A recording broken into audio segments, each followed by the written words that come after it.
একটা ট্রান্সপারেন্ট প্রসেসের মাধ্যমে যে আমাদেরকে নির্বাচন করা হয়েছে আমরা ধন্য মনে করছি, গর্বিত মনে করছি এবং একাধারে এটা আমরা রেসপন্সিবিলিটি হিসেবে শুধু না নিয়ে আমরা এটাকে অব্লিগেশন হিসেবে দেখতে চাই। এটা শুধুমাত্র আমাদের দায়িত্ব নয়, এটা আমাদের দায়বদ্ধতা এবং ইনশাল্লাহ আমরা এই দায়বদ্ধতা পূরণ করব। সানবিট সব দিবে সামাল। সানবিট ম্যাজিক প্রেস ডিশওয়াশিং এর মাথা ঘোরানো সলিউশন।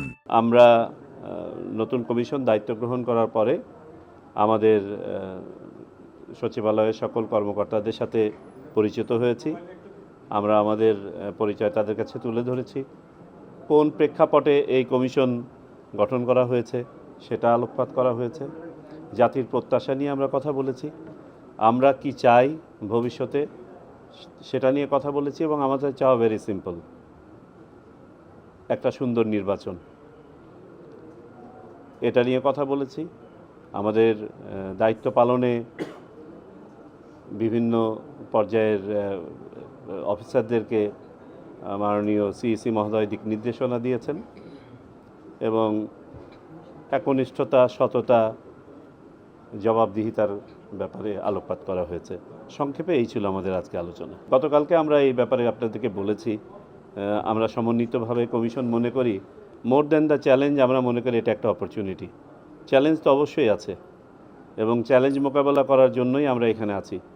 আমরা এটাকে অপরচুনিটি ভাবছি এই জন্য, জাতি একটা ক্রান্তি লগ্নে এসে দাঁড়িয়েছে যেখানে আমাদের আর কোনো বিকল্প নেই একটা ভালো নির্বাচন করা ছাড়া এবং আমরাই সেই ব্যক্তিরা যারা আল্লাহ এখানে নির্ধারণ করে পাঠিয়েছেন এই প্রত্যাশা ডেলিভার করার জন্য এবং আমরা আত্মবিশ্বাসী, ইনশাআল্লাহ আমরা এটা ডেলিভার করব, আমরা ওয়াদাবদ্ধ।